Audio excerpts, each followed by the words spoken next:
Hello tout le monde, j'espère que vous allez bien. Je vous retrouve pour une nouvelle vidéo qui sera un bilan de mes lectures 2024. Au total, j'ai lu 16 livres, il y a eu des romans graphiques, des BD, des mangas, un peu de tout. Parce que c'est une année, c'est vrai, où j'ai pas lu à peu près pendant 4-5 mois, une grosse panne de lecture, j'arrivais plus à lire. Donc c'était une année un peu particulière, enfin voilà, vis-à-vis de la lecture. Mais bref, je vais tout vous montrer, c'est parti. Le premier livre que j'ai lu cette année, c'est Ces prières que je fais dans le noir de Neil Gaiman et Maria Lino. Donc c'est la suite de La nuit où les étoiles sont éteintes et Le jour où le soleil ne s'est plus levé.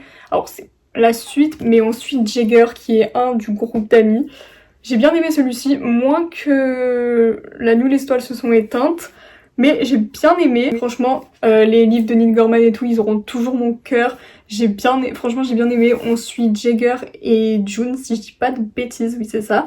C'est un children to friends to lovers, un peu si je dis pas de bêtises, ils se connaissaient quand ils étaient enfants, puis ensuite ils ont arrêté de se parler et tout, et ensuite ils se sont retrouvés plus grands, enfin plus grands après, ils sont pas adultes, hein, ils ont 18 ans je crois, un truc comme ça. Ouais. Donc voilà, mais très cool à suivre, on suit Jagger qui était parti faire ses études, au final ça s'est pas bien passé, donc il va retourner dans sa ville natale.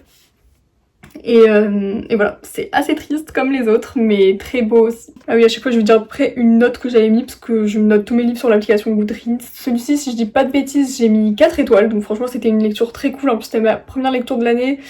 Voilà, puis les livres de Neil Gaiman et Maria Lino, je suis jamais déçue, donc je recommande. Après je vais pas forcément tous vous les montrer dans l'ordre parce que je vous avoue que je me rappelle plus trop. Mais j'ai lu Promets-moi de vivre de Inès Leia, que j'ai acheté au Romance Fever, donc à Vendard, que j'ai pu la rencontrer, j'étais trop contente parce que je la suis depuis ses débuts et c'est son tout premier livre. J'ai bien aimé, il y a le 2 qui sort cette année dans quelques mois, en avril je crois. Donc on va suivre Anastasia qui a perdu sa sœur jumelle et du coup depuis qu'elle a perdu sa sœur jumelle, bah elle a perdu sa joie de vivre, tout ça. Et là, elle va rentrer à l'université. Et avant de décéder, sa sœur, elle lui a laissé une bucket list. Donc voilà, c'est pour ça que c'est Promets-moi de vivre, your bucket list by your favorite person. Excusez mon accent. Chaque chapitre, elle va valider un truc qui est écrit sur la bucket list. Je perds les mots. Et voilà, c'est une romance et en même temps une amitié, c'est en même temps triste parce qu'on va suivre un peu tout le processus de son deuil parce que sa sœur elle est décédée pas longtemps avant et c'est vrai qu'elle rêvait de rentrer ensemble à l'université et tous les plans ont été chamboulés. Pour résumer, ce livre c'est une romance universitaire, en même temps on suit un processus de deuil, une bucket list, donc franchement très cool et je trouve que pour son premier livre c'était pas mal. J'ai franchement bien aimé et je vais me procurer le tome 2 dès qu'il sortira, c'est sur un autre personnage, voilà. Et celui-ci j'ai aussi mis 4 étoiles. Ensuite j'ai lu Campus Drivers 5, donc voilà c'était le dernier de la saga, trop triste de les quitter. Après c'est vrai que donc pour ceux qui connaissent pas, de base c'était une trilogie, donc on suivait Lewis, Lane, Donovan et Adam. Donc c'est pareil une romance universitaire, chaque tome c'est sur un personnage différent. Et Campus Drivers donc tout simplement parce que ils font taxi au sein de leur université. Et donc le 4 et 5 c'était sur des nouveaux personnages qui n'étaient pas là de base, donc des nouveaux, et ils ont créé un nouveau concept qui est le Love Machine, tout simplement pour faire des rencontres amoureuses etc, mais ça c'est pour le tome 4. Donc dans ce tome on va suivre Luke et Tori. Donc Tori elle est connue pour faire un peu, comment dire, de la magie, voilà, avec vous savez les pierres etc, et en fait elle est connue pour porter chance avec tous les garçons avec qui elle sort. Luke il fait partie de l'équipe de baseball et il est connu pour avoir de la chance, il est même nommé Lucky Luke, mais depuis la rentrée il a perdu toute sa chance et comme Tori elle est connue pour porter chance à tous ses petits copains quand elle va aller voir à leur match etc, ils vont faire un plan, enfin Luke il va demander à Tori de sortir avec elle tout simplement pour récupérer sa chance. Parce que là, c'est vraiment son dernier espoir. Donc bref, j'ai beaucoup aimé. Alors moi, je suis très attachée aux 3 premiers de base, du coup.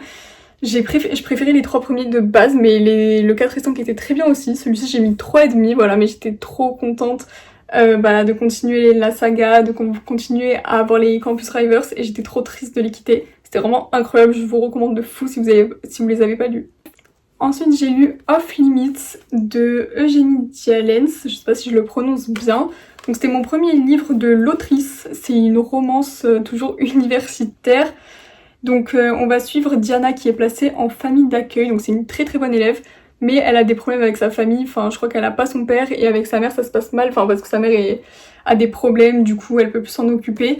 Et du coup Diana elle va être placée en famille d'accueil chez Cory, un garçon qu'elle a déjà fréquenté par le passé mais depuis ils se détestent. Et bref donc c'est un peu c'est une proximité forcée. Et voilà, et lui bah c'est un sportif, il est pas très bon à l'école mais il a quand même des ambitions et tout. Donc au début ça va un peu mal se passer parce qu'ils s'entendent pas, ils doivent cohabiter. Mais c'est vrai que je trouve que, parce que à la base on nous promettait un peu un proximité forcée, un peu enemies to lovers, mais c'est vrai que le ennemi était très très rapide, c'est juste ça qui m'a manqué. Je trouvais la lecture quand même légère. Après c'était une bonne lecture, mais c'était pas ma lecture de l'année, donc j'ai mis 3 sur 5. Ensuite j'ai lu Là où gisent les endormis. Alors lui c'est mon coup de cœur de l'année.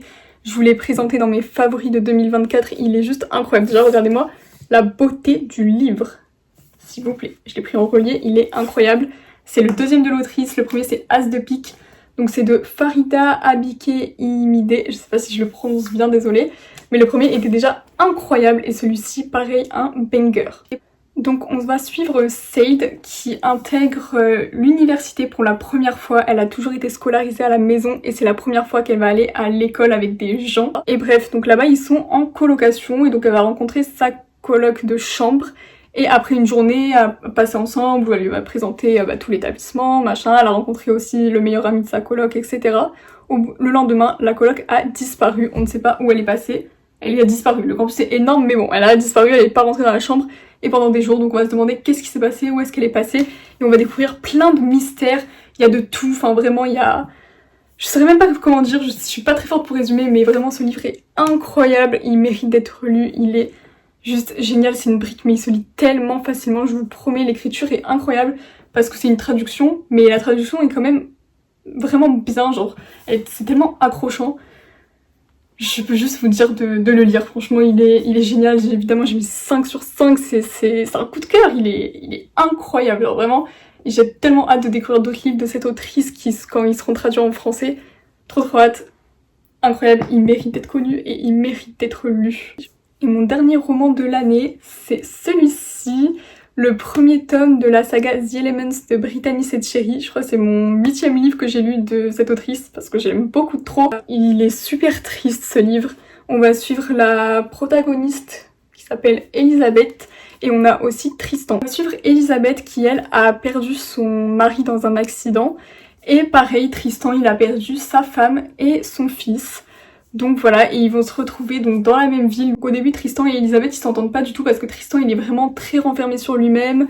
Tout le monde dans la ville le décrit comme quelqu'un de méchant un peu, enfin ils disent à Elisabeth de se méfier de lui, que vraiment c'est pas une bonne personne, qu'elle devrait pas rester avec, elle doit pas s'en approcher. Donc, bref, et ensemble ils vont essayer de se redonner goût à la vie et donc l'histoire c'est est-ce qu'ils vont y parvenir, enfin voilà c'est...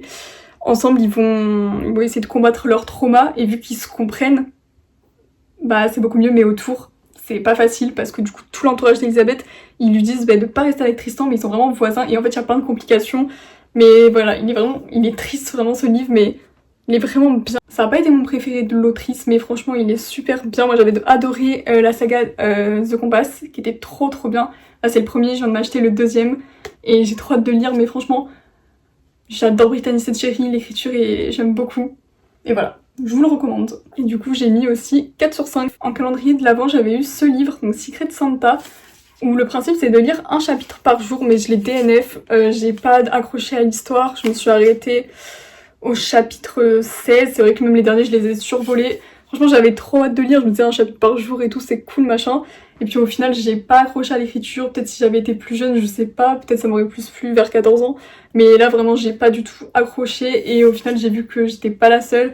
Beaucoup n'ont pas accroché, j'ai vu plein de vidéos dessus où les gens n'accrochaient pas. Après si vous l'avez lu et que vous avez aimé, tant mieux pour vous, mais moi vraiment j'ai pas réussi à le continuer, du coup j'ai préféré l'arrêter. C'est vrai que j'avais bientôt fini mais j'ai pas réussi à continuer, peut-être un jour, je sais pas, mais déjà que les romances de Noël c'est pas trop mon truc, mais alors en plus là j'ai pas accroché, donc c'était trop dur pour moi, j'ai préféré l'arrêter. Parce que déjà que c'était une année où j'étais assez en panne de lecture, je voulais pas me replonger encore plus.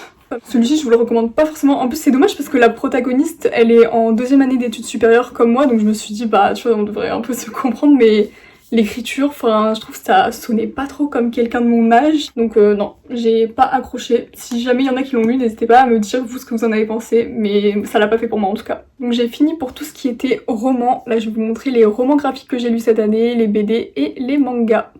Alors j'ai lu le tome 4, 5, 6, 7 de Seul. C'est vrai que je les lisais il y a longtemps quand j'étais au collège et tout. J'ai même vu le film, donc je me suis dit pourquoi pas les acheter. L'année dernière j'avais eu le 1, 2, 3 à Noël. Et j'avais décidé de continuer, donc là j'ai juste lu le 4, 5, 6, 7. Je pense pas acheter la suite pour le moment parce que j'ai pas trop de place ici. Mais en vrai j'aimerais bien continuer, mais c'est vrai qu'il y a énormément de tomes, du coup faut que je vois parce que j'ai pas la place. Voilà, mais l'histoire est toujours aussi bien. Pour ceux qui connaissent pas, on va suivre des enfants qui se sont retrouvés seuls en ville, c'est-à-dire que tous les adultes ont disparu. Et du coup on sait pas trop en fait qu'est-ce qui s'est passé, est-ce qu'ils sont morts, enfin on sait pas, c'est très bizarre, ils se sont réveillés un matin et en ville il y avait plus personne. Au début ils se sont trouvés à 5 et au fur et à mesure ils ont trouvé d'autres enfants. Et là, on sait toujours pas ce qui s'est passé, enfin voilà, il y a plein de choses qui se passent, ils ont plein de problèmes, parce qu'il y a un peu des choses bizarres qui se passent. Mais bref, j'ai beaucoup aimé, des lectures très cool, voilà, et en vrai j'ai bien envie de savoir la suite, donc à voir. Et ensuite j'ai eu Génération Lou, donc qui est un roman graphique pour les 20 ans de Lou. Je suis trop fan, j'ai même pu aller à la dédicace, je suis trop contente, je vais vous montrer. Regardez, j'ai une petite dédicace de Julien Nil, j'aime trop, c'est trop beau, je suis trop heureuse. Et bref, le livre est cool, franchement on a les coulisses. Alors après il n'y avait pas trop de lecture, c'était surtout tous ces dessins depuis les débuts. À la fin il y a une interview écrite, donc sa femme lui pose des questions, il répond, voilà, c'était super, j'aime trop les dessins et tout. Et ça c'est trop bien, pour les 20 ans c'était une trop bonne idée, donc trop cool. Ensuite j'ai lu le tome 2 de True Colors de Morgane Moncomble et Lily Blabla, je crois que j'avais mis 3 ou 3,5 sur 5. J'ai bien aimé, par contre les dessins sont vraiment trop beaux. Enfin moi j'ai trouvé les dessins vraiment beaux, je vais vous montrer un petit peu. Comme ça, je les trouve vraiment jolis. Après bon, comme c'est un roman graphique, j'ai trouvé que l'histoire allait un peu vite, parce que c'était seulement en 2 tomes et du coup il y a des choses qui n'étaient pas trop approfondies. Après c'est vrai que d'habitude Morgane Moncomble elle écrit plutôt des romans, donc voilà, après c'est sûr que même en roman graphique on peut pas autant détailler quand on écrit des romans, mais c'est vrai qu'il manquait un petit peu de détails, mais après c'était une très bonne lecture, les deux j'ai vraiment bien aimé, les dessins sont très jolis et c'est une bonne histoire. Franchement l'histoire en roman elle aurait été incroyable avec tous les détails et tout, ça aurait été dingue. Bon je peux pas trop vous résumer parce que sinon j'ai peur de vous spoiler, mais on va suivre June et Elliot. Donc elle travaille dans une galerie d'art si je dis pas de bêtises, et ils vont se rencontrer, sauf qu'il va y avoir un plot twist qui fait que ils sont peut-être pas si inconnus que ça.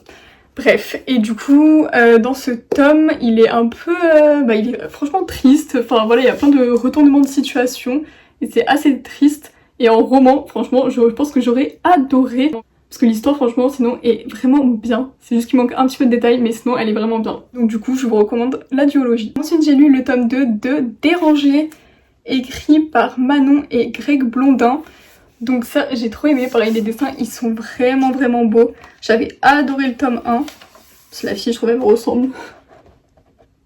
Donc on va suivre Fleur et la petite voix dans sa tête, parce qu'on a toute la petite voix dans notre tête, mais si on pouvait la voir dans la vraie vie, enfin qu'elle pouvait vraiment nous parler, et voilà ce que ça donne Déranger, et franchement je vous recommande, j'aime beaucoup trop. Là j'ai vu qu'ils étaient en train d'écrire une suite qui sera sur un autre personnage, donc j'ai trop hâte de voir ça.